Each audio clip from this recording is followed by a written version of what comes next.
Orí yín bí apẹ̀túwó. Ẹ̀yin fáǹsì yìí dà. Àṣé gbogbo yín nífẹ̀ẹ́ mi. Oh, I'm blushing. Àṣé ẹ nífẹ̀ẹ́ mi. Ẹ wá ń pè mí. Yorùbáwùyí, a rí yín online. Kí ló dé? Kí ló ṣẹlẹ̀? Ẹnu yín ló ṣẹlẹ̀. Gbogbo ẹ̀yin fáǹsì mi tẹ́ ń pè mí. A rí yín, kí ló ṣẹlẹ̀? Ẹ dẹ̀ máa bá mi jà. Àṣé ẹ nífẹ̀ẹ́ mi. I'm blushing. I'm blushing. I'm blushing. The love is too much. Thank you so much for calling on me. For checking on me. Àgbóyìnbó pressure ti wà. Pressure ti wà. Àgbóyìnbó a máa sọ Yorùbá. Serious. Kí ni mo fẹ́ ṣe lé? I am just too busy. Mo busy ni má bínú torí Ọlọ́run. Most of you checking on me, calling me, telling me to call you on video call. Èmi rèé. They play. They what? They play. Nothing happen. Mo busy ni ẹjọ́ torí Ọlọ́run. Àdúrà yín náà ló ń gbà lórí mi. Ẹ̀yin náà lẹ ń ṣàdúrà fún mi. Àdúrà yín ló ń gbà. Àdúrà yín ló ń gbà. Ìṣà Kọ́lápọ̀ ló ọkọ wọlé tó ní yes. Ẹ̀yin Mùsùlùmí, èmi àti máa ẹ ta yín. Gbogbo ẹ̀yin Muslim máa drag yín. Tutu ọlá ẹ ṣé mo dúpẹ́ gbẹ̀ntẹ́ kí mi ẹ káàrẹ̀ kásán kalẹ̀. Please, show mo fẹ́ ṣe lé no ma educative. Please, you need a companion. Ni mo pe title video yìí. Mostly fún ẹ̀yin àwa tá jẹ́ obìnrin. Tá jẹ́ ọ̀dọ́ lèmi náà. Many of us tá jẹ́ obìnrin. Wo ọmọ ìyá mi. Tí ò bá ti tó àsìkò àti fi ìbálòpọ̀ pẹ̀lú ọkùnrin kalẹ̀. Don't try it. Ẹ bá mi share video kó kan gba àwọn obìnrin lára. I know you want to be loyal to your husband. Please stop saying ọmọ mi, you can say ọmọ mi ni ọkọ mi, but don't put your ọmọ in the position of you miss me, I miss you too. I miss you, everybody. I miss you. Mo busy ni. Àdúrà yín ló ń gbà lórí mi ló yẹ kí n busy. Please, mo fọlọ́run bá bẹ̀ yín. If you are not yet to reach the time tó bá sọ wípé ò ní súnmọ́ ọkùnrin mọ́, please don't try it. You need a companion. Many of àwọn obìnrin, case kan mo ń treat lọ́wọ́ báyìí. Many of our obìnrin tá bá ti fẹ́ ọkọ, either divorce ni ẹ́, wípé o sì nílé ọkọ mọ́, or either divorce. Either ẹlòmíì tó pé bóyá ọkọ ẹ ti ṣàìsí ní early age. Please, if you don't want to remarry, you need a companion. You need somebody tí ẹ jọ máa ń ra yín. I am so sorry ẹ̀yin tẹ́ wá tẹ́ jẹ́ Mùsùlùmí tẹ́ wá nínú àwẹ̀. Mi ní fi gbogbo ẹnu pé mo máa dá pé máa pé bákan. Fún torí ẹ̀yin tẹ́ wá nínú àwẹ̀. Ẹ̀yin obìnrin, mo case kan mo ń treat lọ́wọ́ báyìí. Ìwọ tó bá jẹ́ obìnrin torí ọjọ́ alẹ́. Mo fọlọ́run bá bẹ̀, I am pleading, I am begging you, I am pleading, I am begging. If you are obìnrin tó bá wà ní early age, o need the companion. O need èèyàn tó máa rún ẹ. O need èèyàn tó máa bá ẹ sùn. Bóyá o fẹ́ fọ́kọ mọ́, you are a divorcee, kìnìkan. You need somebody beside you. Companion no máa ń perú wọn. Mostly, àwọn tá wà abroad. Many of us, tí abia ọkọ ti fẹ́ yàwó mi ní Nigeria, ọkọ ti ṣe kìnìkan, you are saying ọkọ mi, no disappoint me, kìnìkan, ọkùnrin mi ò ní gorí mi mọ́ láíláí, má para ẹ̀. Àwẹ̀ mi ti já, ẹ̀yin lẹ mọ̀. Má para ẹ̀ o. You need somebody torí ọjọ́ alẹ́. Many obìnrin ló ṣe iṣẹ́ ni wọ́n ṣiṣẹ́ ọmọ lórí ìdúró. Many of us látaṣọ, ta bàtà, ta kọ́mú, ta góòdì láti fi feed àwọn ọmọ wa, láti fi rán àwọn wa ní school. Nígbà tí àwọn wa bá tó àsìkò láti ṣe fún wa jẹ, wọn ò ní ṣe fún wa jẹ lórí ààrẹ o. Women, you need to be very, very careful. Ladies, be careful. Ọlọ́run ò ní jẹ́ ká jẹun oúnjẹ ọmọ lórí ààrẹ o. Gbogbo àwa obìnrin ni mo bá sọ̀rọ̀ o. àwa ọkọ mi ọkùnrin kan ti dà mí ọkùnrin mi ò ní gorí mi mọ́ láíláí please yo please ní jẹ oúnjẹ ọmọ lórí ààrẹ o orí ìdúró láti ṣiṣẹ́ ọmọ ní jẹ lórí ìdùbúlẹ̀ if any ọkùnrin dà ẹ́ bóyá o ti wò pé ọmọ tó ti bí ó ti tó ẹ ò fẹ́ bímọ mọ́ ní companion ní alájọbá ṣe tí ẹjọ́ máa tẹra yín. If you don't want to remarry, gba ilé ní ẹnìkan tẹjọ́ mọ́ wá ara yín. Ní bímọ bímọ fúnra wa ni ẹjọ́ máa tẹ ara yín. Many àwọn ìyá, to my find this now, many of our àwọn ìyá wa tí wọ́n pé tó bá ti wọ 60, 70, 80. Wọ́n ti máa ní àwọn symptoms kan ní ara. Ìwọ wo obìnrin tó ti wọ menopause ó mọ̀ o. You know the symptoms of menopause. Ìwọ tó jẹ́ obìnrin ó mọ̀ o. Wípé we grow fat belly. Tá bá ti wọ 50 and above. Ẹlòmíì gan menopause is 40 ló ti wọ. Menopause ni ẹni tí obìnrin tí ò ṣe nǹkan oṣù mọ́. You have restless body. Tó bá mú ẹ díẹ̀, ó ti fàtẹ́gùn sára. Small time, òtútù á tún mú ẹ. Òru á tún mú ẹ, òtútù á tún mú ẹ. Nítorí pé kí ni àwọn ẹ̀jẹ̀ tó máa ń flow tó jẹ́ menstruation yẹn kò jáde mọ́. Then you are there. Sọ pé tó pé kò nǹkan ti disappoint ẹ, o ò ní gba pọ́nrán mọ́, má para ẹ o. Ẹni tó bá tiẹ̀ wá kú tó ti lọ kékeré ní tiẹ̀. Ọjọ́ alẹ́ àyàn máa náwó. Àwọn ọmọ tẹ́ ti ṣe wàhálà lórí ẹ̀. Tí wọ́n ti ṣe wàhálà lórí ẹ̀. Tí wọ́n fẹ́ bọ́ yín, tí wọ́n fẹ́ tọ́ yín. Tí ẹ ti ṣe wàhálà. Tó yẹ kí wọ́n ṣe fún yín lọ́jọ́ alẹ́ jẹ àtẹ̀yìn àtẹ̀mí, wọn ò ní ṣe fún wa lórí ààrẹ. Please, tí ọkùnrin kan bá ti kọ ni, tọkọ bá kọ ni, ọkọ la máa ń fẹ́. I am not sure and me sure wípé ọkùnrin tá bá kàn ọkùnrin 100 jọ. Tó bá ní obìnrin kan disappoint àwọn, mo lè fi ọwọ́ ẹ̀ sọ̀yà wípé a lè rí ọkùnrin 40. Tó bá ní tó pé obìnrin kan disappoint òun ò ní bóbìnrin sùn mọ́. You need somebody tó máa tẹ̀ ẹ́. You need èèyàn kan tó máa bá ẹ sùn. Kí lẹ̀ ń flag show yìí fún? Kí ni problem yín? Well, it's up to you. You can elevate as much as you like. Ẹ bẹ̀rẹ̀ sí ní flag as much as you like. I don't care. I don't care. I don't. Ẹja láti anywhere tó bá wà, ẹja kú èèyàn kan. All I know that this content is my content. So Facebook should release the content. This is my content. Many obìnrin ló ń kú dànù lọ́wọ́ inú rírun.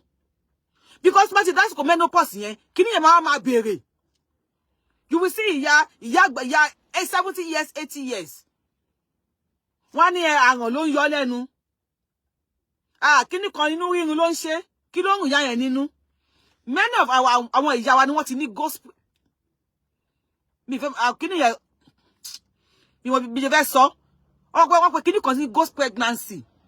Many àwọn ìyá wa ni wọ́n ní o.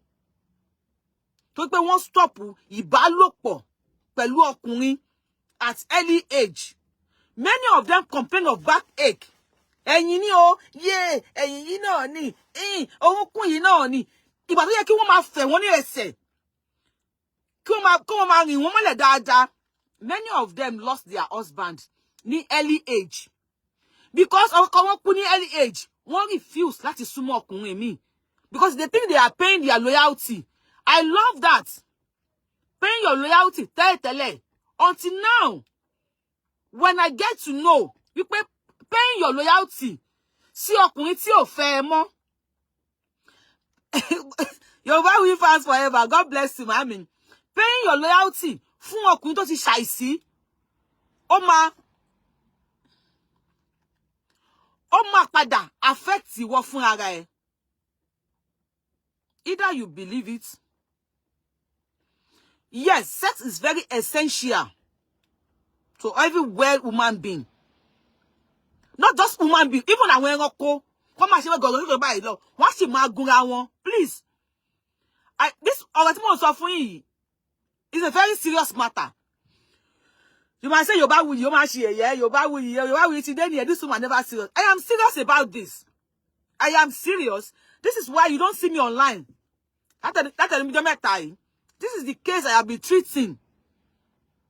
This is why you don't see me online. I am so busy.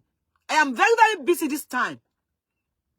Even on YouTube, YouTube people have been calling me. Money, I said, like me.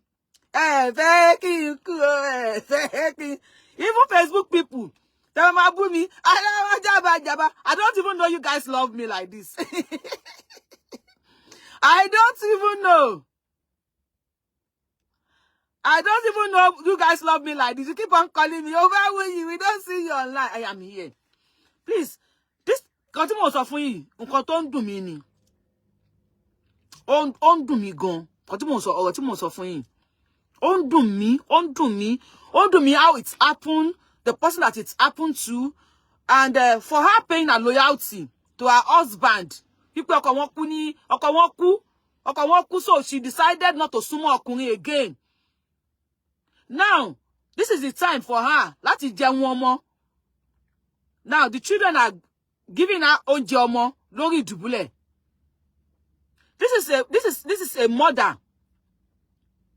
This is a mother. Tó yẹ pé àwọn many people.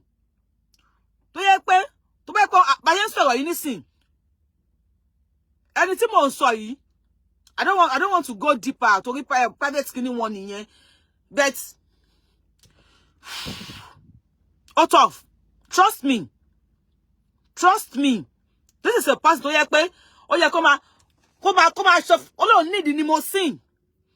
Ọlọ́run need the Mercedes Benz kí wọ́n lọ gbé fún. Mama is down now. Mama is down now. Because she tried to pay her loyalty. Please. Gbogbo wa ní rí ikú ọkọ ní kékeré o.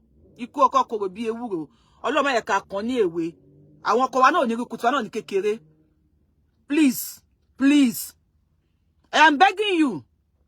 If it's happened, tó dẹ̀ fẹ́ fẹ́ ọkọ mi, get somebody.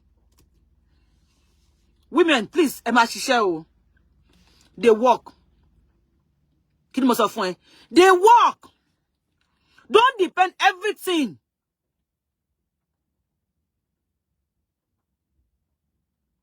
Don't depend on ọkọ mi ló máa ṣe gbá, ọkọ mi ló máa ṣàwo, ọkọ mi, because tó bá ń ṣiṣẹ́, tẹ́nìtì bá ṣẹlẹ̀, bóyá ọkọ ẹ kọ ẹni, and you don't want to marry again, you want to remain as, if you want to marry, you can remarry. Tó bá ti jẹ̀bi ọkọ tó kọ̀ sílẹ̀, o lè remarry. Remarry, fẹ́ ọkọ mi. But tó bá ti mọ̀ pé o remarry, wá companion. Gba ilé fún ara ẹ. Má tọ́jú àwọn ṣiṣẹ́. How can obìnrin ṣe àwọn kò sọ́kùnrin tó dá ní títì mọ́, ẹ̀wọ̀n ò lè náwó, àwọn ní gbogbo àwọn ọkùnrin, ìwọ ńkọ́? Kí ni difference tó wà láàrin ìwọ àti ọkùnrin? Màmí ọlọ́ba mi kẹ.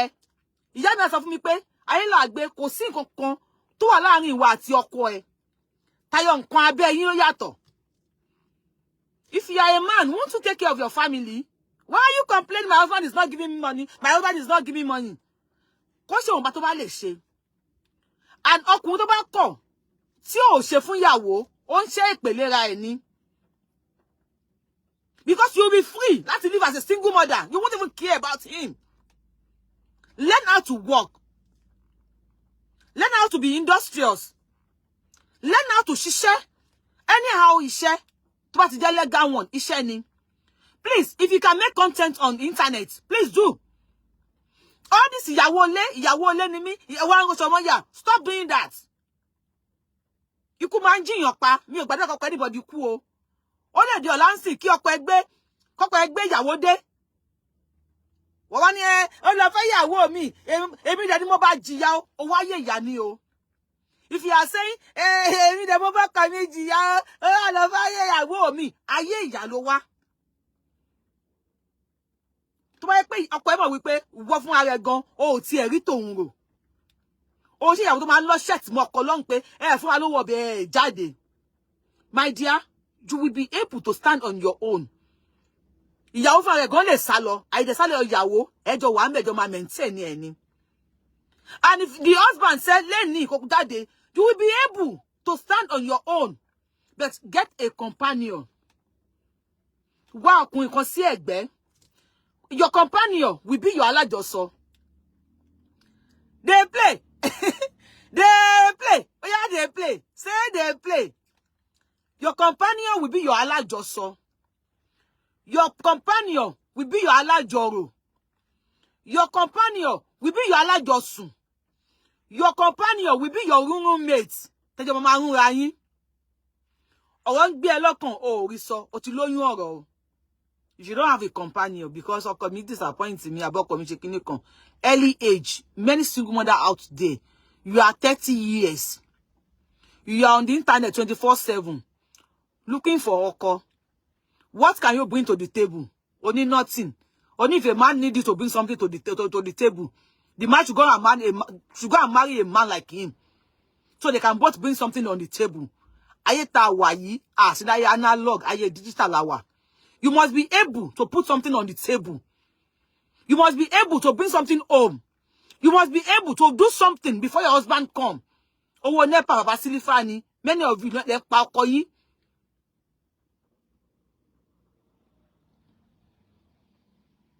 If you see a man come, you see somebody said UK guys are jokers. You know what? Cherry, àwọn kankan wà tó yẹ pé I don't know bí Ọlọ́run ṣe dá èmi ni. I don't know. Bí Ọlọ́run ṣe dá mi ni. Tí mo bá ní ọkọ, tí mo bá ní the companion. Trust me, I will buy a man to be my companion. Ma pe level tó wà ní pé level pé kí re ni ma bá sọ̀rọ̀. There are a lot of things you afẹ́fẹ́ ra wa mo like o like me.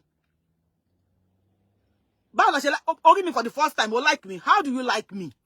Kí ló like lára mi? You see something. Mo rí ẹ for the first time mo like ẹ. Kí ni mo like lára ẹ? Mo rí nǹkan lára ẹ tí mo like ni. Ẹ má ká máa tanra wa. If UK men are jokers and you need a companion, wo tó bá gbé pere díẹ̀ nínú wọn. You just want him as a I need aṣọ. This is a sweater. Tí mo wọ̀ yìí. Ó yẹ kí n wọ armless ni. But mo pé weather tútù. Sweater ló máa gbà mí. Ó yẹ kí n wọ sweater. This is what you need. I'm talking about companion. You need a companion. Tó bá rí ọkùnrin tó yẹ pé this man, nǹkan tí mo fẹ́ wà lára ẹ̀. Bóyá handsomeness ló fẹ́ lára ọkùnrin tó pọ̀ kún tó lè gbé lọ sí party. Tó lè pé lè handsome. Go to him. Talk to him. Oh, senior comment. Go to him, talk to him. Nítorí ẹ̀ di pé hands for the first time. Oh, fine. Hello. So ní ìyàwó àbọ̀ ní ìyàwó tó bá ti ní ìyàwó, okay. So lè jẹ́ companion mi fẹ́ ọkọ.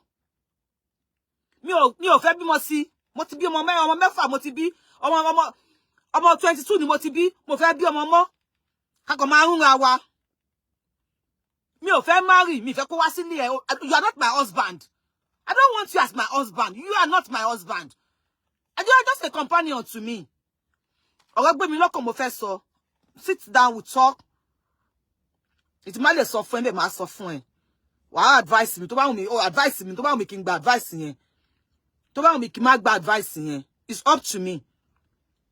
But mo pé mo wà nínú ilé, you don't obìnrin, ní láti lọ ra dídò. Please, come on. Come off it. Iṣẹ́ oníkálukú ọ̀tọ̀ọ̀tọ̀ ni. Iṣẹ́ dídò ọ̀tọ̀. Iṣẹ́ companion ọ̀tọ̀ ni. O lè sọ wípé o gbádùn kan jù kan lọ. Ó dùn pé inú àwẹ̀ la wà. But bọ́rọ̀ yẹn ṣe ń gbé mi lọ́kàn pé àníkẹ́ bí àwọn ṣe ń pè mí Yorùbáwùyí kí ló ń ṣẹlẹ̀ ilé kí wá síta wá sọ̀rọ̀ yìí. Iṣẹ́ wọn dùn jura wọn lọ. O lè compare ọkùnrin pẹ̀lú kíní tó lọ gbé dání kò jọra wọn. Tó bá pé ọkùnrin ló fẹ́ gbádùn, talk to him. Yes, open relationship, God bless you. Talk to him. Bóyá pé ẹ̀kan lọ jáde, o gbádùn bóyá tẹ́. Tell him, I need you. Don't wait for men to come to you. When you go out with your companion and orí nǹkan tó fẹ́ rà, bring out your card. Most especially out I didn't know you, but I am not saying you should be spending your hard-earned money for ọkùnrin o. But if you need to buy him, wo, má tàn rẹ o. Àwọn ẹ̀yin ti bàjẹ́, má tàn rẹ o. Má tàn ra ẹ. Gbogbo wa kọ́ la máa dalẹ̀ lé ọkọ o. Má jẹ́ kí anybody tàn ẹ́. Má jẹ́ kí anybody tàn ẹ́. Ìgbẹ́gbẹ́ gbogbo wa ọlọ́njẹ́ adá gbogbo wa kọ́ la máa dalẹ̀ lé ọkọ. Many of you ló máa die as single. Many of you ló máa kú gẹ́gẹ́ bí pé companion ẹ̀. All you need is your happiness. All you need is your happiness. Get somebody beside you. Talk to someone.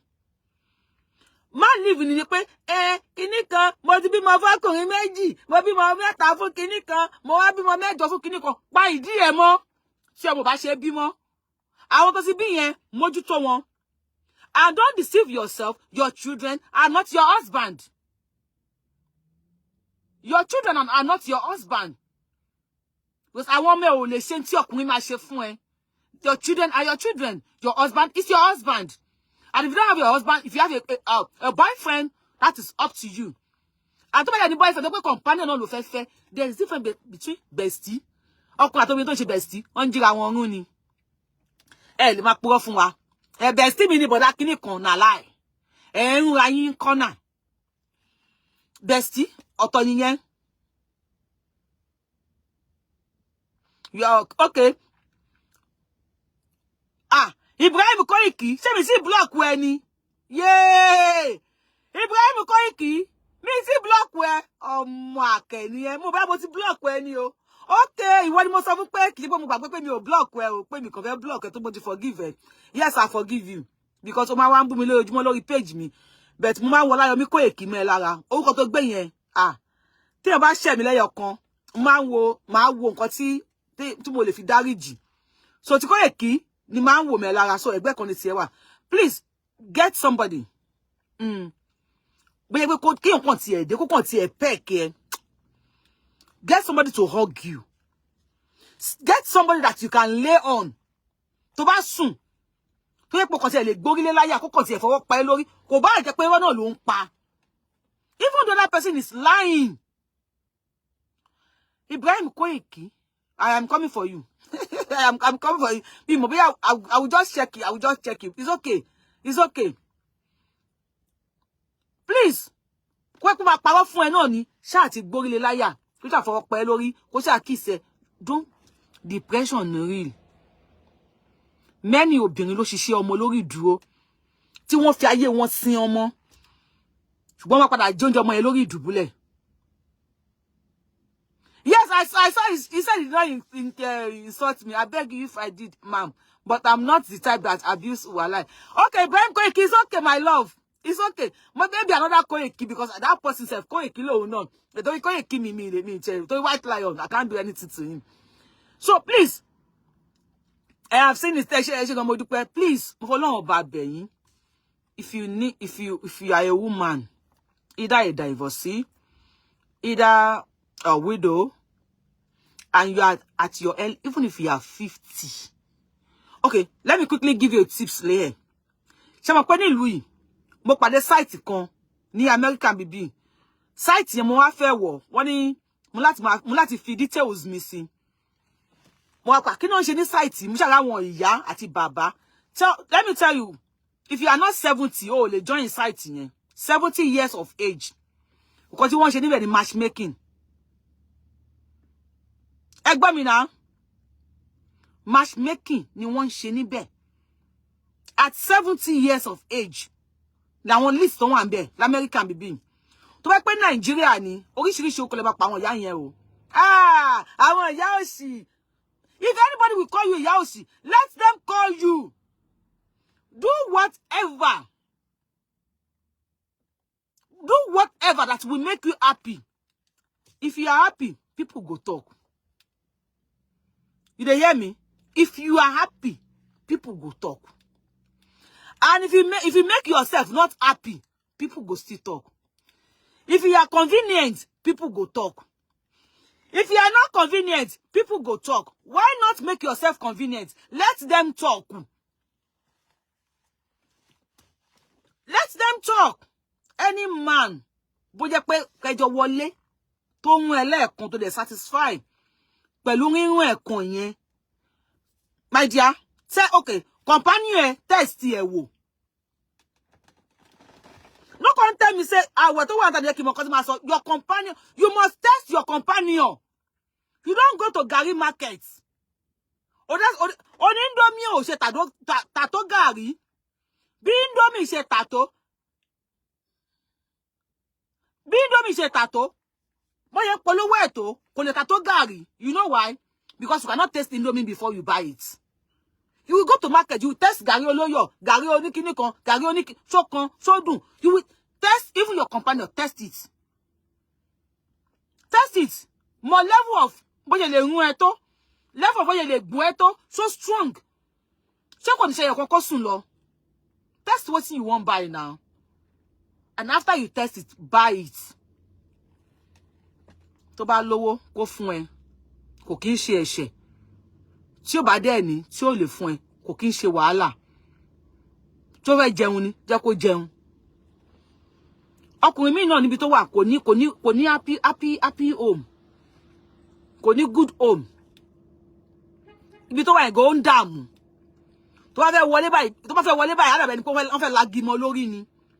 Wèrè ló ń lọ bá nínú ilé. If he can be your companion, ọmọ ìyá mi, sọ pé ó ti lọ. If he can be your companion, sọ pé kíni, sọ pé ó ti lọ. If UK guys are jokers, my dear, get American guys. If UK guys are jokers, get American guys. Because you know why you say UK guys are jokers? I am not in UK. I don't know about them. When women will say, I want queen, they are jokers. It's because you see where you put them. Like me, people will say, you disappointed me. How do I disappointed you? I never appointed you. So how do I disappointed you? I never appointed you. Because if you say UK boys, UK guys are jokers, because you put them where they don't belong. Maybe you want Okomi, Ademi, Olowo ori mi o, ta ló lade suya. Ta ló ní adé tí ò wọ ààfin ọba. You need a companion. You are demanding for a husband. See? Two different things. Two parallel lines. You need a companion and you are calling Ademi. Just know what you need first before you call Ademi. Know what you want. If you want Okodas, you want to be Mosi, you want Olowori that will belongs to you and you only, that will do this, that's a man tí ò níyàwó, tó náà wá ìyàwó nìyẹn. But awatawa nílùú òyìnbó, many of us companion la need. Let the man know his boundary. You are just my companion. You are not my husband. I don't need husband. I need a companion. Not Ademi. Whereas Omo wípé Ade yìí ò dáàfin. Oni of Ife ò endorse Ade yìí. Ifá Tinubu tó yan ọba gan kò endorse Ade tó ń sọ yìí. So why are you saying Ademi? Well, what you need is not Ademi. Know what you need before you demand. Don't just go to that's my order and con. Don't just go on the internet, go order and con. And you don't even know what you need. You need plates or pot in your kitchen. Olo si furniture aspect. Olong wo share. So ma gbe share kanon ni. So ma gbe share kanon ni, share kan lo need. Plates at the pot lo need for kitchen Make sure you have the happiness. You need happiness and you must have happiness. So you know what can give you happiness. Okoko lo need. Okoko. Many of us here, 60, 70 years, 60, 65 years here, they are still looking for Oko. They want Oko. Why, mommy? Why tell Oko? Need your Oko. Mommy, need your Oko. Companion, they need. As you call Nigeria, it's clear now. Bí how many years? Bí 30, 40 years. Ẹ ti kúrò Nigeria. Ọkọ yín ti move on. Ọkọ yín ti ṣe dáadáa Nigeria. Ẹlòmí ọkọ ẹ ti kú. Bí 30 years. Ọkọ ẹ ti kú. Ẹ wà níbi bí màmí. Ẹ need ọkọ. You don't need a... If my man need a companion, go ahead. If that is what will make you happy, go ahead. You need a companion. You need somebody to talk to. You need somebody that will call you, Adeni me, Adisa me. That is it. Because money, tell him. Because money, me need your call. What I need you for. Olele. When we want to jinging, we jinging it together. My dear, don't deceive yourself. Le ti. Kokinje ba. Kokinje fokore. Kokinje le ti gibo. Oúnjẹ tó need. Ló máa fún. Le ti gibo. Oúnjẹ original oúnjẹ tó need ló máa fún. Let your companion know. Wípé gbogi ló fẹ́.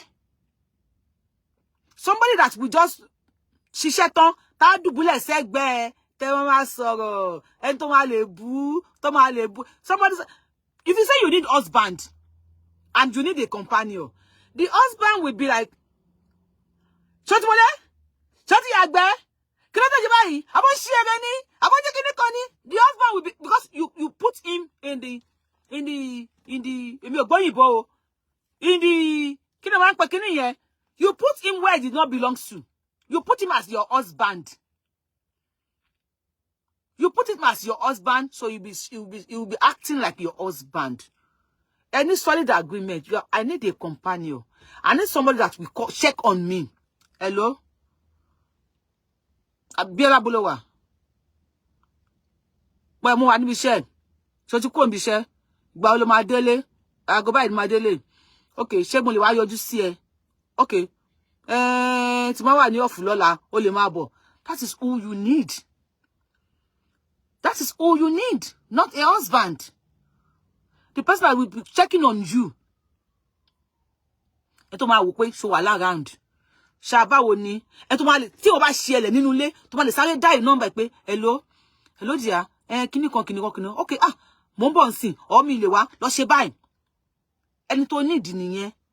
And to need the let the man know pé companion ló need kò kí n ṣe husband.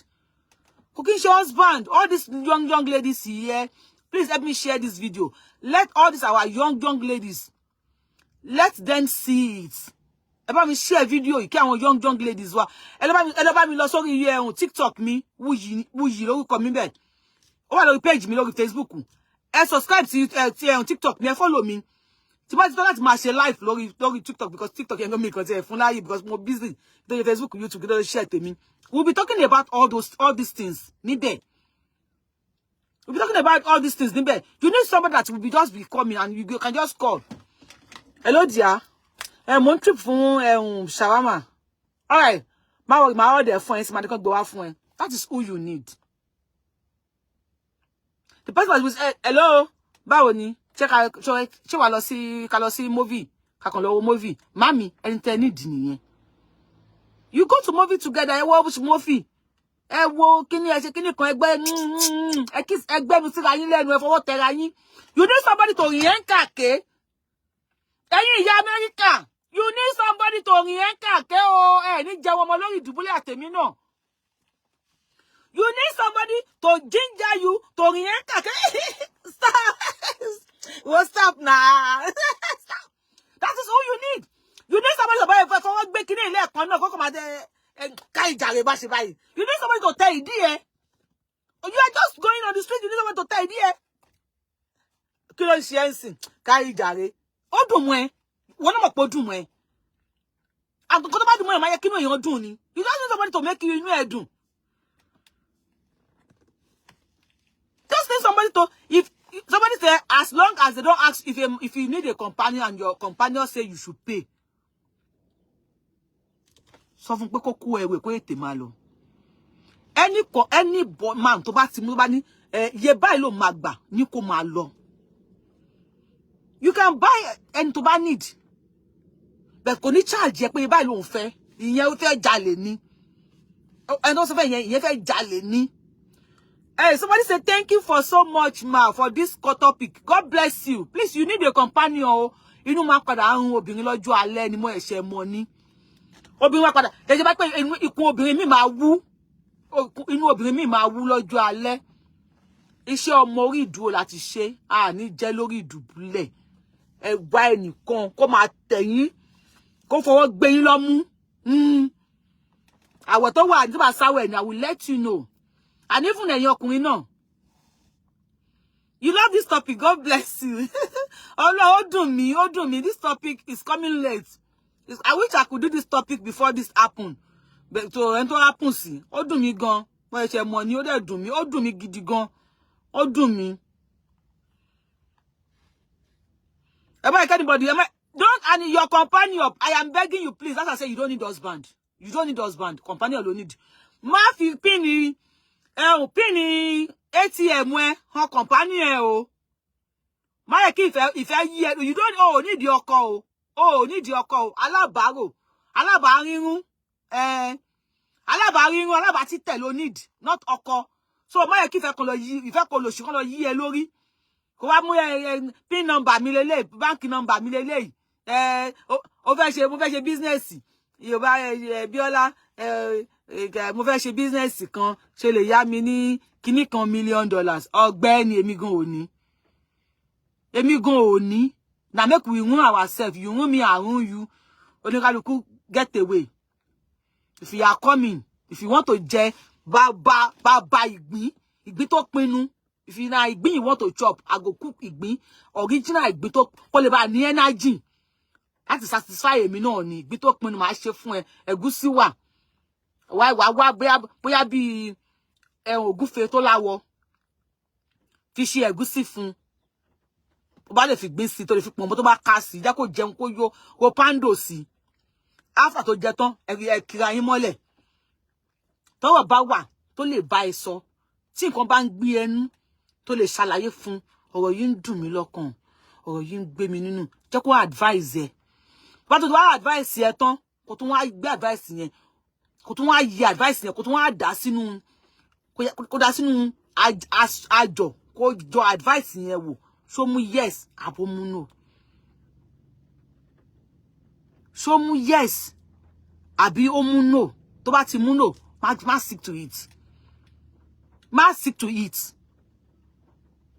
Remember, topic yìí is for àwọn tí ò sí nílé ọkọ o, not for ẹ̀yin tẹ́ wà nílé ọkọ. If you are nílé ọkọ, I am not telling you to go and do àlè o. But ẹni tó bá sí nílé ọkọ, ẹ má para yín o. Ẹ má para yín o. Ẹ má para yín if you are not in nílé ọkọ o. If you are not in nílé ọkọ, má jẹ wọn mọ́ lórí ìdùbúlẹ̀ o. When tó máa rún ẹ, fine. Jẹ́ kó mọ level ẹ pé we are just for rírun. Mi ò ní kó wá sílé ẹ, mi ò kó wá lé ẹ. O dẹ̀ lè kó wá lé mi. You cannot kó wá lé mi. You cannot kó wá lé and I'm not going to ilé ẹ. Jọ gbé pọ̀. When we need ourselves, we call ourselves. Tí mọ́tò bá need the service, wá gbọ́dọ̀ sọ́dọ̀ mechanic. Kò kí mechanic wá bá ẹ lọ nílé ẹ kó service ẹ. Mechanic máa service mọ́tò ẹ tó máa sùn síbẹ̀. After mechanic service your motor, mechanic must leave. Tell him to leave. Leave, go. When I need you, I call you. When you need me, you call me. And any day your companion raise up his hand. That's it bad. Mistakenly, tó bá fi lè gbá ẹ lẹ́ẹ̀kan, ọmọ ìyá mi, tó bá ti wọlé fa photo ẹ̀yà. That's why I say you don't need husband. Companion ló need. Ẹni tó bá fi lè ṣe bá tó bá fi kó gbá ẹ ní etí, ya photo ẹ. Mú photo ẹ kó fàyà, mẹ́lò mi. Make yourself happy. Then go talk. Make them talk. Maybe then get their mouth. Then go talk. Then go talk. Then go. Walk up the mouth. To walk. Mama, ya ni báwo ni how far? How you dey? So ti lọ ni. Nigerian women, especially Nigerian ladies. Oh, sinle ọkọ o. You are not married. Bóyá single mother ni ẹ́. Bóyá divorcee ni ẹ́. Bóyá kí ni máa ń pè? Widow ni ẹ́. And you are going to national theater every day. You are looking for a man to toast you. You are going to movie theater every Sunday. You are waiting for a man to toast you. Okay. Bóyá ló mọ̀ wípé àwọn ọkùnrin kan wà tó yẹ pé wọ́n ní ìdí obìnrin. Ṣùgbọ́n wọn ò lè bá obìnrin sọ̀rọ̀. Ó mọ̀ pé àwọn ọkùnrin wà tó pé wọn ò lè bá obìnrin sọ̀rọ̀. Ó mọ̀. Àwọn ọkùnrin kan wà tí wọn ò lè bá obìnrin sọ̀rọ̀. Ọkùnrin tó ti rí bóyá o ti ń watch ẹ bóyá 2, 3, 4, 5 days, 1 week, o ti ń wò pa máa yí dẹ̀ máa nice o. Àwọn kan nípa ẹ̀ ó kàn mọ̀. Hello. Toast ẹ. Ó ṣọ́ọ̀kì ẹ. Ó ṣọ́ọ̀kì èmi náà. Ó ṣọ́ọ̀kì ẹ. Ó ṣọ́ọ̀kì èmi náà. Ó ní kábìrì máa toast ọkùnrin. Toast ọkùnrin tó bá nífẹ̀ẹ́ sí toast ẹ̀. Tó bá ṣe body language bóyá ọláyà omi àyà sí kò rí ẹ omi ìdí sí kò rí ẹ toast ẹ̀. Toast ẹ̀. Ẹni tí wà tẹ́ lọ́rùn ládùúgbò yìí kó lọ mú ọlọ́pàá wá kó lọ sí station. Ọlọ́pàá máa kó anybody. Toast ọkùnrin tó bá fẹ́. Toast ẹ̀. Tẹnu sí. Tẹnu sí. Hello. Young, hello. Hello, hi. Ṣé ti níyàwó? Kí ló dé? Mo kàn like yín ni mo fẹ́ ká máa jọ jáde. Ó máa pẹ́ láṣẹ́wó. Jẹ́ kó pẹ́ láṣẹ́wó. Ó kí láṣẹ́wó ló lọ bá. Aṣẹ́wó ni ẹ́. Aṣẹ́wó. Second name every obìnrin láyé. Your second name is Aṣẹ́wó. Your second name is what? Aṣẹ́wó. And whenever you are with ọkọ tó bí a company ẹ àbí ọkọ ẹ àbí kíní kan, stop hiding yo, stop pretending yo. Mama ẹ̀kọ́ èmi àti yín dìjà o. Stop pretending. Stop pretending. Fún tán. Give am from okay. Dey ìsàlẹ̀. Give am anything. Anything.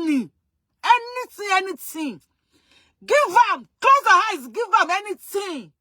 Kó bá lọ́lẹ́ báyìí kó máa pọ́n láàrin títí kó wà ní the steering. Kí na rẹ́ green ìtàn kó máa pẹ́ green ìtàn. Give am. If you dey go home, àwa nínú traffic báyìí. Iná máa tẹ green. Àwọn tó wà lẹ́nu máa hàn pé ọ̀gbẹ́ni move. Iná ti tẹ green. A máa pọ́n láàrin the steering ni. Give am. You dey fear make him no call you Aṣẹ́wó tomorrow. Make him call you now. If anybody call you Aṣẹ́wó, tell am say na your second name. Gbogbo bí tó wà láyé second name wa Aṣẹ́wó ni. You dey fear? You dey fear?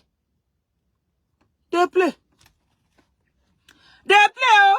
Gbogbo aláṣiṣẹ́ ọmọ lórí dúró, a ní jẹ lórí dùbúlẹ̀. Ẹ bá mi ṣàmì àtọkùnrin àtobìnrin. A ní jẹ lórí dùbúlẹ̀ o. Ẹ̀yin bàbá wa náà dẹ̀ kẹrin níbi bí mo rí many of you. Ọ̀rọ̀ tí bóyá next show mi. Mo ti rí ẹnìkan tí máa gé èèyàn kan jẹ́ mi bí nísìn. Love made me lose everything I work for. I almost fell into depression. Reason why I love this your topic, companion Lanido. God bless you, Sherry. Somebody said, I want like topic tí mo treat it. But love make I want lose almost everything. That one she share fun. I want almost fall into depression. That is why she loved this topic. My sister, companion Lanido. God bless you for loving this my topic. Companion Lanido. You don't need to lose everything you have, oh. Obìnrin. Olórin kan kọrin Ṣáúrà. Àbí tó ibo alamu ló tẹ̀ kọrin yẹn ó ti pẹ́. Wọ́n ti fún wa ní star o. Ẹ ṣé mo dúpẹ́. Ó yá máa lọ sókè. Oyè kan ṣe yìí Margaret. Ẹ ṣé mami. Ó yá máa lọ sókè. Ṣáúrà ti kọrin. Ó ní ẹ nítorí ẹlẹ́kú arírun òbódọ̀run. Ẹgbẹ̀rún ẹlẹ́ á kọjá níbi tó bá kú sí. Wọ́n á fi ṣe yẹ̀yẹ́ wọn lálákọrí wọn á tún yín mú. Ẹ ti gbọ́, ẹ tó bá torí ẹ̀lẹ̀ kú, ó máa rí nǹkan rò tó bá dọ̀run. Ẹgbẹ̀rún ẹ̀lẹ̀ á kọjá níbi tó bá kú sí, wọ́n á fi ṣe yẹ̀yẹ́. Wọ́n á ní alákọ̀rí, wọ́n á tún yín mú. The same way tó bá torí ọkùnrin kan kú, millions ọkùnrin, wọ́n á tún tọ́ sí sàárẹ̀ báyìí, pẹ́ olórí ibú. So you want anybody to tutor for your sàárẹ̀? Make sure you are alive. Ẹni tó kọ ẹlẹ̀, kó lè rí pé you are doing well. Make sure you are alive. Make sure pé wà ní ayé yìí, ó jẹ́ ayé. Ẹni tó kọ ẹ kalẹ̀, ẹ̀kọ́ ẹlẹ́kọ̀ ni ẹ̀gbà ẹlẹ́gbà.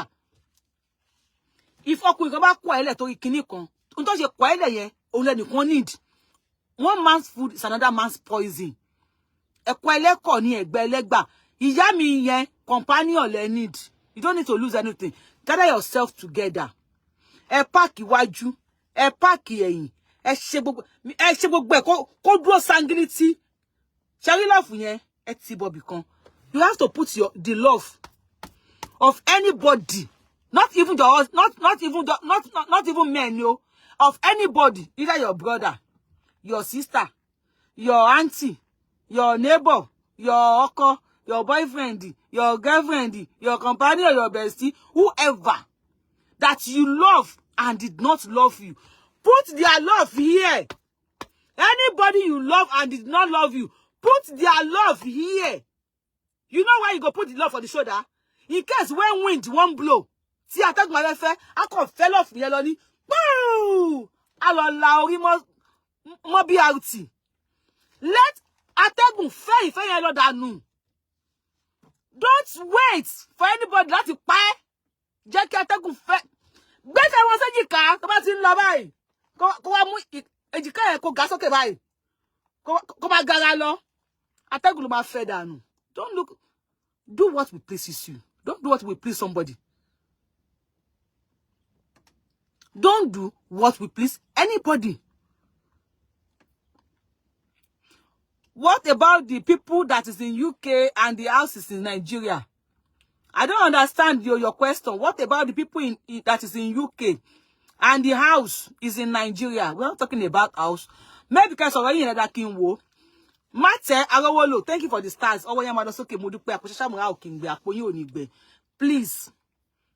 Please, anybody ni mo so tó bá ti nífẹ̀ẹ́. Má gbé fẹ́ wọn sórí. Even don't put their love in your body. Put it here. Put it on your shoulder. Put it on your shoulder. As you go like this, make a take just fed down. You are in UK 5 years, 10 years. Your husband is in Nigeria. Hey, me, I don't want die. The ball is in your court. I'm not tinu back be. Can your husband to one in Nigeria for 10 years? You are in UK for 10 years. Your husband is in Nigeria for 10 years. Tell your husband to shake pay. People won't anybody. Lọ́dún mẹ́wàá. Tell your husband to shake pay. But won't win lọ́dún mẹ́wàá. See, awogoko ebi ni kokolo ma ngbeyan o. Awogoko ibasun ma ngbeyan. See, awogoko ibasun ba gbe ti ko bẹ̀rẹ̀ sí ní tó bẹ̀rẹ̀ sí ní your dear.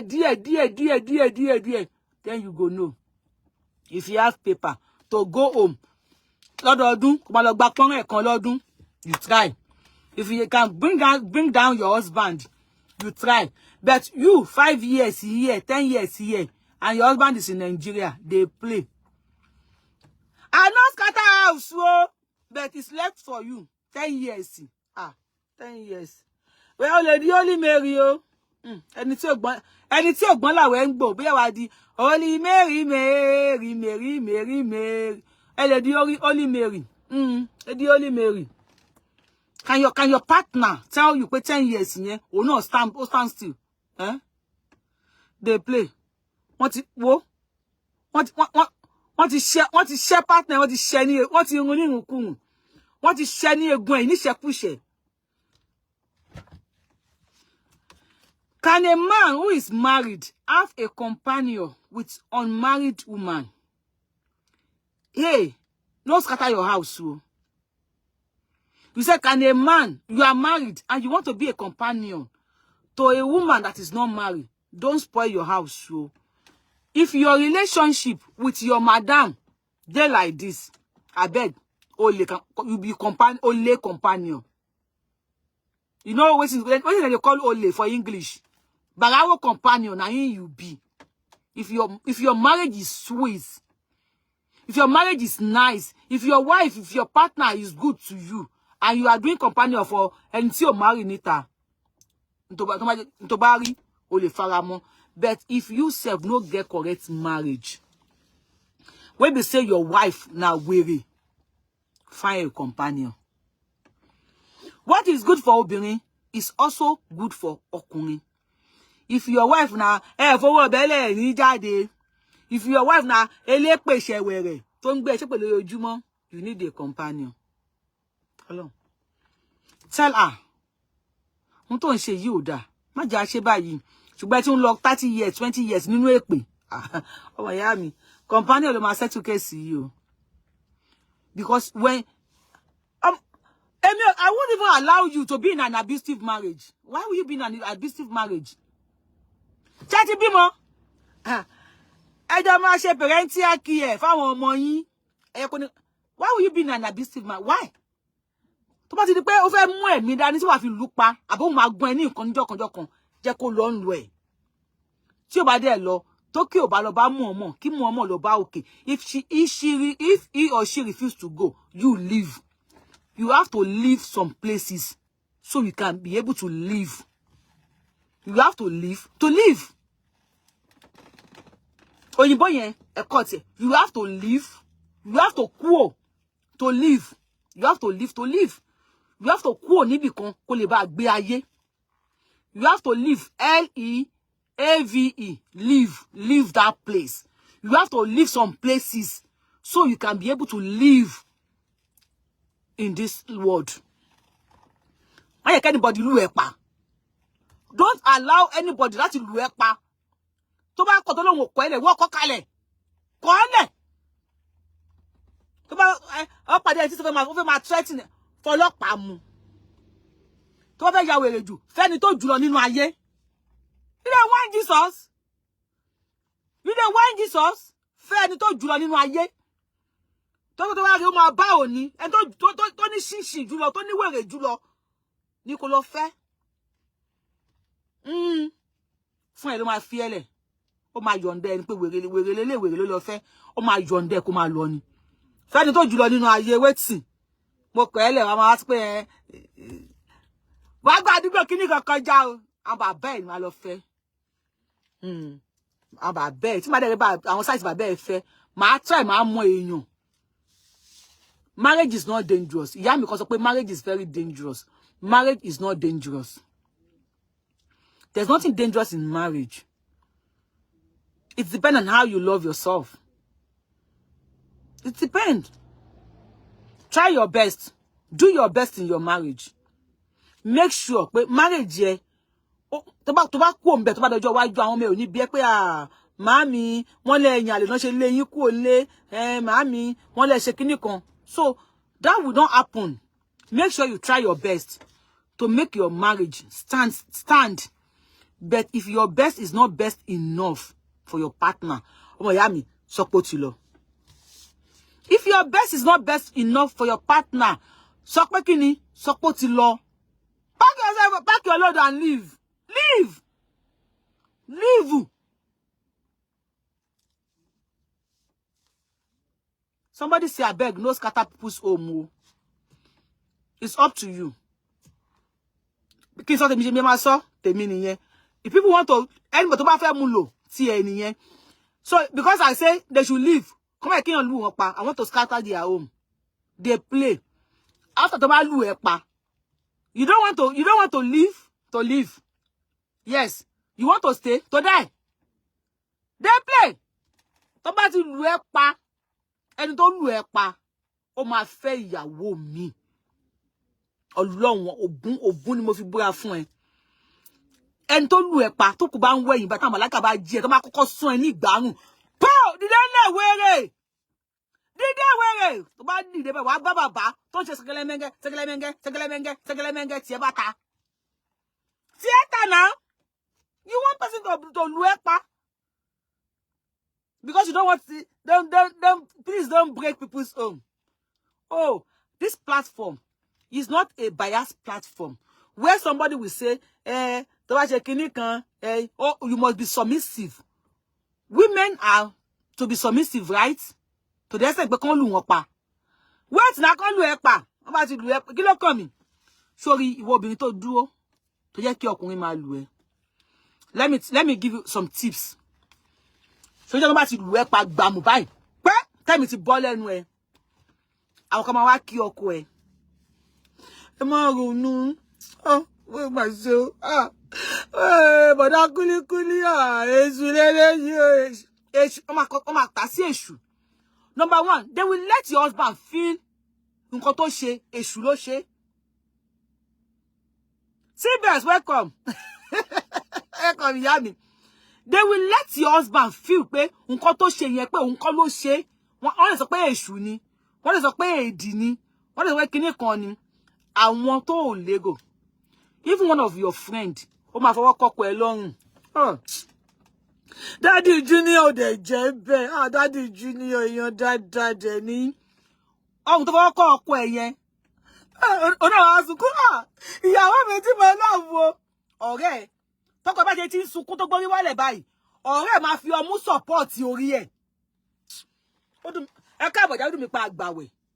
Tí ọkọ ẹ tó bá ti ń sunkún, tí ọ̀rẹ́ fọwọ́ kọ le pẹ̀lẹ́, ah, Daddy Junior, ah, èṣù leleyi o. Tó lọ bá ti ń sunkún báyìí. Ọ̀rẹ́ intentionally ó máa kọ́kọ́ bá la orí mọ́lẹ̀ lẹ̀, ó máa fi ọmú support orí ọkọ ẹ̀ sókè.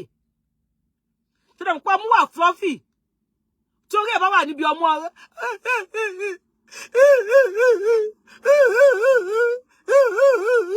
Bóyá máa hun àwọn lálẹ́ ẹjọ́ yẹn ni wọ́n ń sọ yẹn.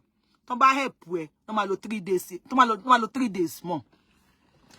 Wọ́n ò ní fẹ́ kí ebi lu ọkọ ẹ pa, àwọn ọ̀rẹ́ ẹ̀ wọ́n dáná wá fún ọkọ ẹ̀. Wọ́n á wọ bọ́bá ṣọ́ọ̀tì. Ìró àti ìgbà náà wọ̀ kúrò nílé o. Tó bá wọnú yàrá náà, wọ́n ní kókó ní kí máa mú kíní ní kíṣìnì. Ah, aṣọ mi kí wọ́n lè lo stain, wọ́n á bọ́ kalẹ̀.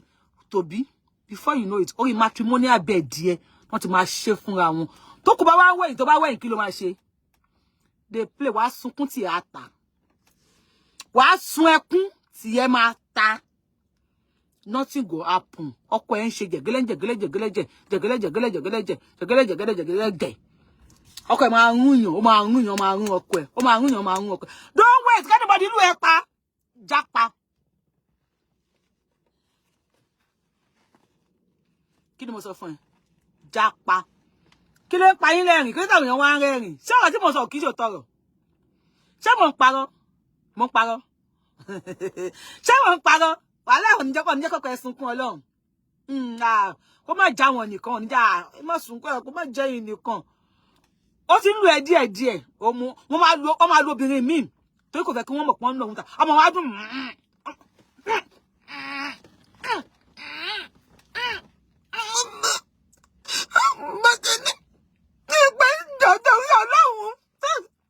Go and work. Tó bá ti fún ẹ bẹ́ndẹ̀ yọkan báyìí. Gbọ́. Tó gba lé síta. The single mother. Go and work. Ọkọ máa ń fún ẹ ní bẹ́ndẹ̀. Ọmọ wa mú mọ́ra. Torí pé ó fẹ́ kọ́ sọ pé kọ́kọ́ àbí. Tó máa ti lù ẹ́ pa. Or best friend díẹ̀. Best friend díẹ̀ lọ́kọ̀ máa di.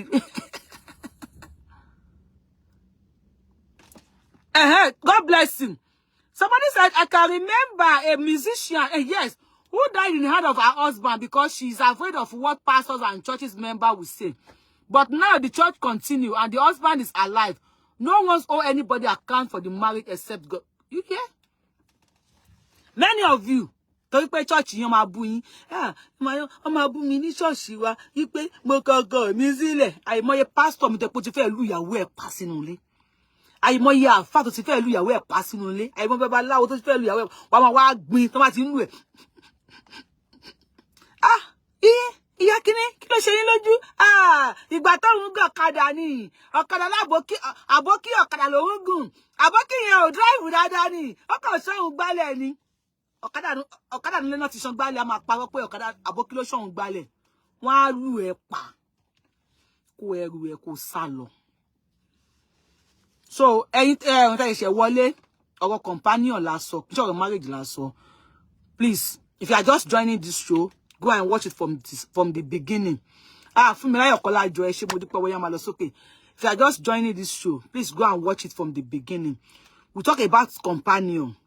Many of us here, I need the companion. Tá jẹ́ obìnrin. Tó yẹ wípé bóyá ẹlòmíì ọkọ ẹ ti ṣàìsí ní early age. Ẹlòmíì ó divorce or bóyá ti divorce. Ẹlòmíì á ní ọkọ ti disappoint òun. Òun ò ní give man ní chance nínú ayé òun mọ́. Òun nígbà kí ọkùnrin kan bá òun sùn mọ́ láyé òun. Osinachi lórúkọ woman yẹn tó máa ń kọrin. Tó ní ìyàwó tọ́lọ́kọ ẹ̀ máa ń nà, ọkọ ẹ̀ sì wà láyé sí. Búra fún mi pé ọkọ woman bóyá Osinachi àbí Osinachi lórúkọ woman tó máa ń dé bẹ̀rẹ̀ tí àwọn fìlà àwọn church yẹn tó ń kọrin tọkọ ìlú pa. Ó dàpọ̀ ní ìbejì gan ni.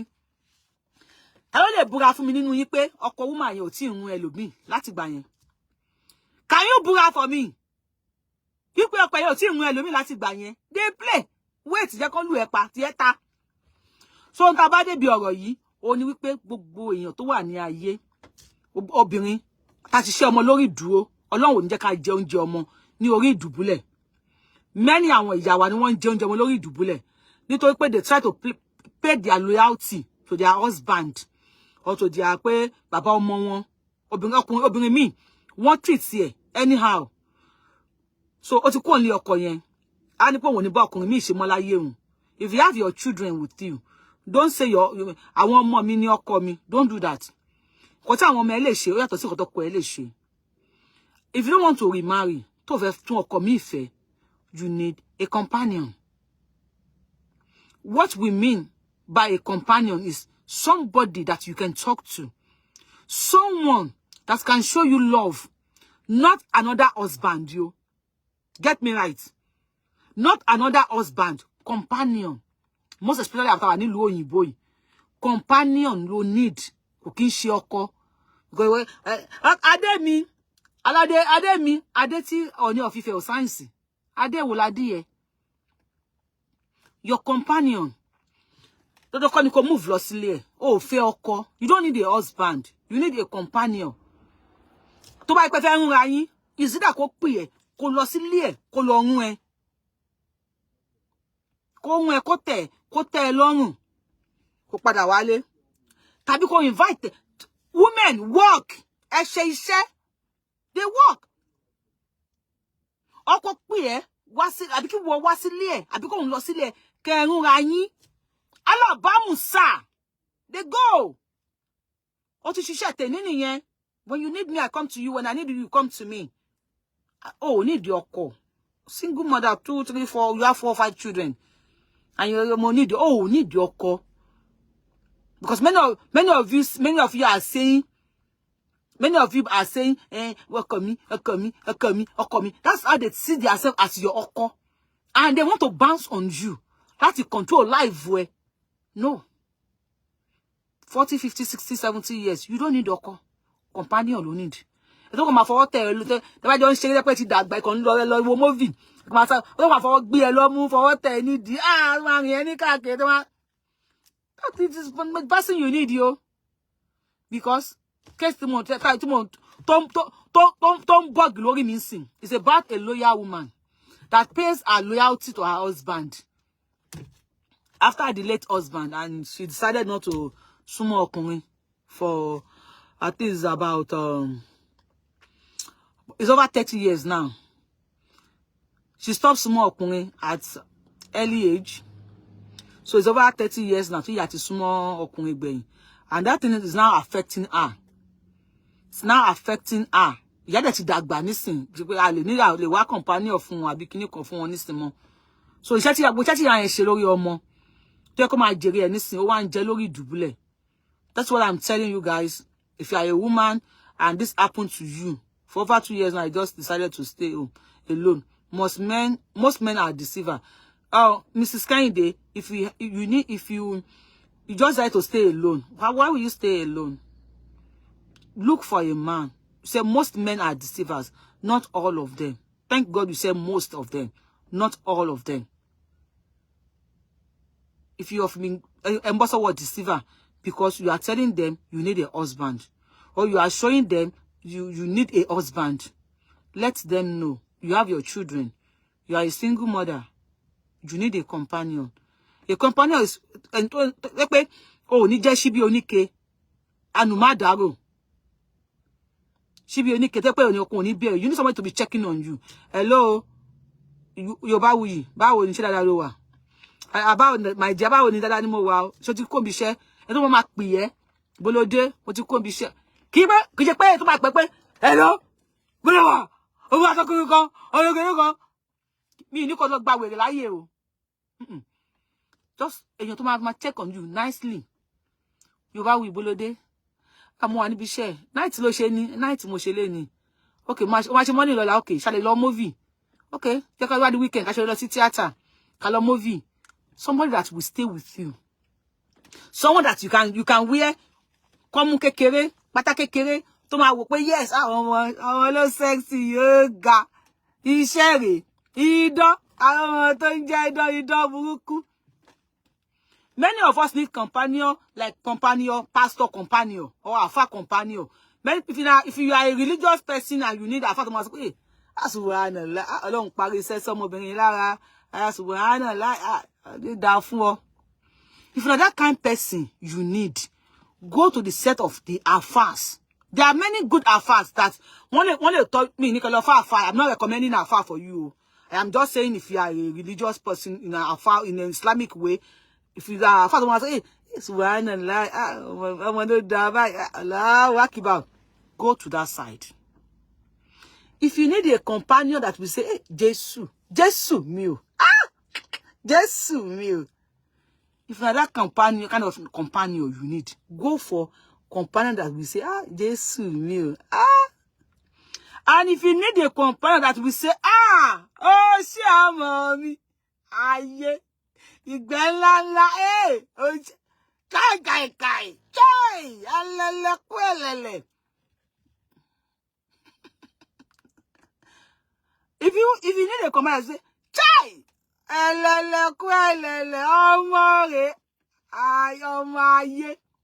Go for that one.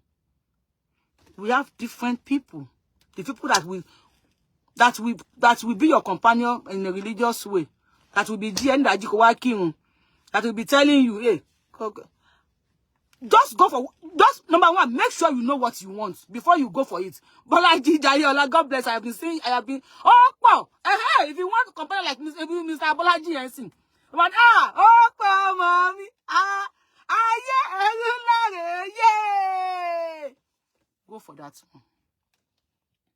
Don't deceive yourself, am I hearing? That will make you happy. Don't deceive yourself. Don't pretend. Don't pretend. What companion to my senge. Se oúnjẹ fún companion bá wa ẹ̀gúsí ko ìgbín tó pinnu àwọn ṣàkì oríṣiríṣi ló wà. Ṣàkì onígbàwẹ́ wà. Ṣàkì àkọ́gé wà. Ṣàkì onígbín wà. Ṣàkì kí ló kọ ṣàkì yìí o. Ṣàkótó. Many of you don't even know we have different type of ṣàkì o. Ṣàkótó wà, ṣàkì ṣàkótó wà. Onígbàwẹ́, onígbín, àkọ́gé, ṣàkì mẹ́rẹ̀ẹ̀rin yẹn. Wá àwọn ìfun tó ká roundabout. Everything mix ẹ̀pọ̀, kò ní di ògùn. Mix ẹ̀pọ̀.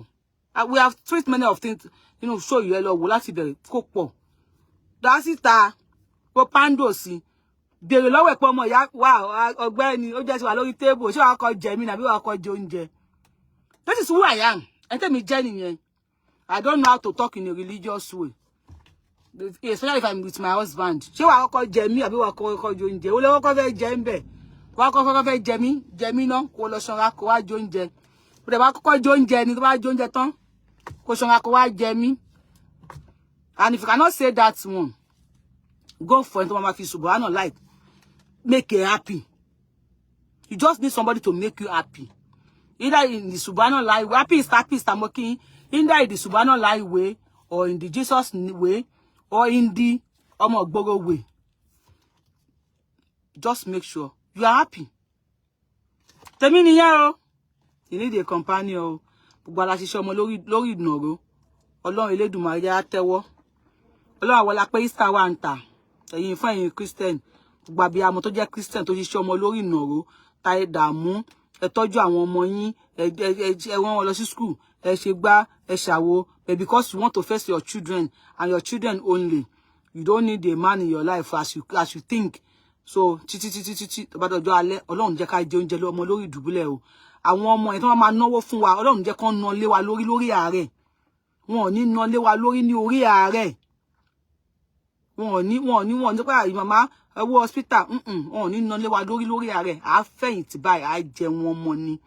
And ọlá lẹ́ǹtì àbí Easter tó wà ń tà. Ẹ̀dẹ̀dẹ̀ jẹ́ Muslim náà, ọlá Ramadan tó wà ń tà.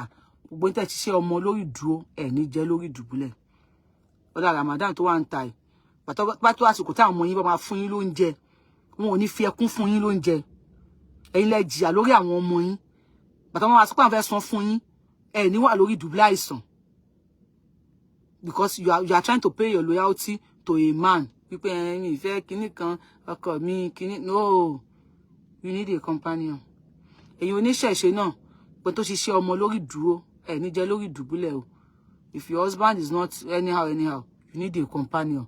Please take care of yourself. Somebody said, okay, Kashado Atono, and our Tajajomo Bogo no. Please. I know our Shisha Lori Duo Neo. Let my Kaja Lori Dubule. So, but what the parent John Madele want if flower when she send me at you, like Barolomba. Somebody said, what if you are married and your husband is not making love to you? Please go and follow me on TikTok. Wujilo will me on TikTok. At least by next week, like Barolom, February, I will come by TikTok. You will be putting your question, we'll be treating it.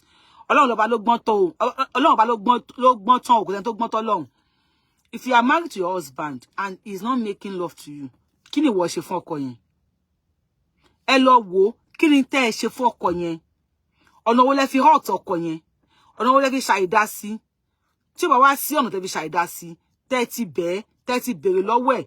Àmì tí ò sí ọ̀nà tẹ́ fi ṣàìdá sí, tí ó dẹ̀ rọ́rọ̀ sọ bóyá ẹ ti sú.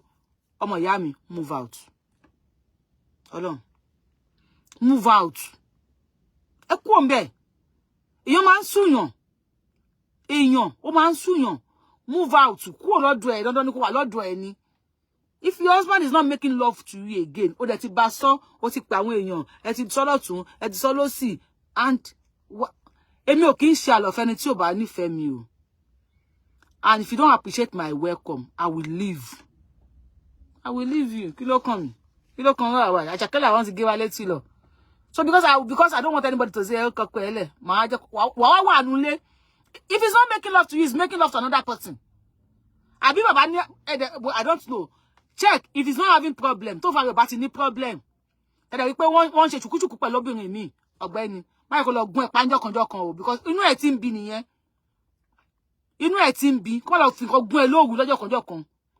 Ẹ jọ sùn sórí bẹ́ẹ̀dì. Ọdún kan bí kejì o túmọ̀ mi so inú mi ti ń bí okay. Don't put yourself in danger or depression. Move out. Kẹrù kó lọ. And going to be another question. I like 30 minutes. Try to fancy about your going to sue me. Yes, I'll talk about it. You move out. So what about if your husband is alive and he's not making love to you? Or Benny, move out. Move out. Because you're only work go strong go fun e lorun pa. Ó ti sú you don't go fair mo. Go fair mo. If to bá mọ̀ pé kì í pọ̀ ká ẹ mọ́ kó lọ ṣe ṣìnà o. Check yourself. Ọ̀nà wo ló ti wà tí ò dá sí. Tó bá ti sọ́nà ẹ̀ tó dẹ̀ ti bí. Tóun ò dẹ̀ ní problem. Tí ò ní problem nínú àgọ́ àbí àwọn kan ṣe. Tẹ́tí wò pé ó kàn decide. Bóyá ó ti sú. Bóyá ó ti sú. Bóyá lẹ̀pa ló fẹ́ ó dẹ̀ ti gain fat. Ó ti sanra. Bóyá ti sanra ló fẹ́ ó ti ṣe nǹkan míì. Bóyá èèyàn tó rí sisi ló fẹ́ ní títì. Ó dẹ̀ ti délé ó ti bẹ̀rẹ̀ sí ní ro because most obìnrin náà tẹ́ bá ti wọlé báyìí ẹ máa wá róṣọ mọ́ yà. Ẹ máa róṣọ mọ́ yà ni. Ẹ ti dìyà sílífà. Kí ló dé tẹ́ èmi tí mo ti bímọ 19 ọmọ 25 mo ti bí wọ́n wá róṣọ mọ́ yà. Bóyá tó mú bàbá máa sá nìyẹn. And many of us, I will tell you, it's going to be a story for another day. I will tell you, ọkùnrin kan àti ìyàwó ẹ̀ tó yẹ pé ìyá ọkọ ẹ̀ ó máa act pé òun hate òun tí ẹ fẹ́ rí sójú. And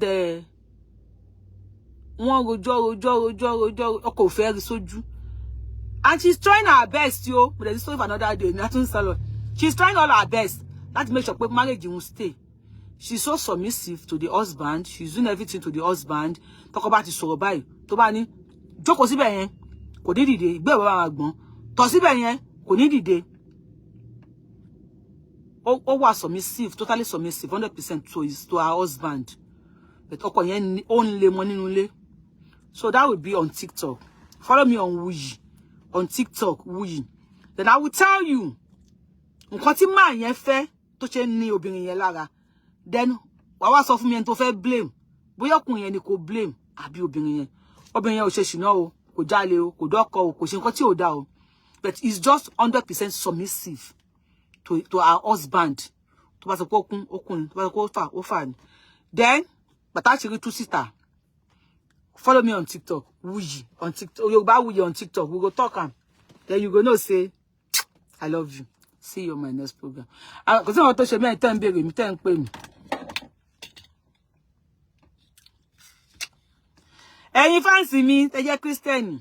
Ẹ ṣe Christmas ẹ fún mi lẹ́ran jẹ, kò sí wàhálà. No chicken, abi.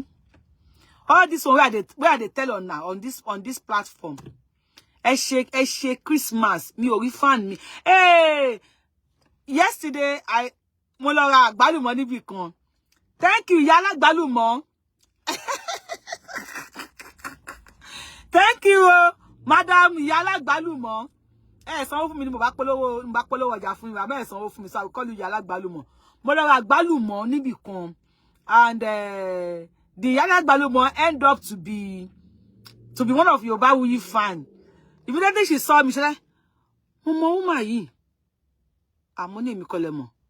Mama yìí, YORUBAWUYI, Mama yìí. Thank you, Ìyá Alágbálùmọ̀. After the àgbálùmọ̀ I bought, she gave me 3 extra 3. Àgbálùmọ̀ wọ́n ní bíbí yìí o, mẹ́ta tán fún mi yẹn, owó ni o, bóyá bí $10 bí $15 ló máa jẹ́, because I bought it in pack. So she gave me extra 3. And she dín owó fún mi lórí ìgbín tán tà fún mi, then fufu náà tún dín owó fún mi lórí fufu. Thank you, Ìyá Alágbálùmọ̀, wọ́n yá máa lọ sókè, ọjà yín á pé o. Àpèjẹ́ Ṣàmúrà ò kí ń gbà pé yín ò ní gbé. Thank you so much, I appreciate you. You said you are my fan, you might be watching me as I'm talking. Ẹ ṣé mo dúpẹ́. I drove all the way to Bronx. 1 hour 35 minutes. Mo fi lọ ra àgbálùmọ̀. Driving 1 hour 35 minutes. Èkó sí Ìbàdàn. Èkó sí Ìbàdàn mo fi lọ ra àgbálùmọ̀. Oní papa te, but she's a great woman. She did well for me. Mama appreciate him. So ẹ ṣé mo dúpẹ́. Please, you need a companion. Don't let anybody deceive you. You need a companion. I love you. Bye-bye.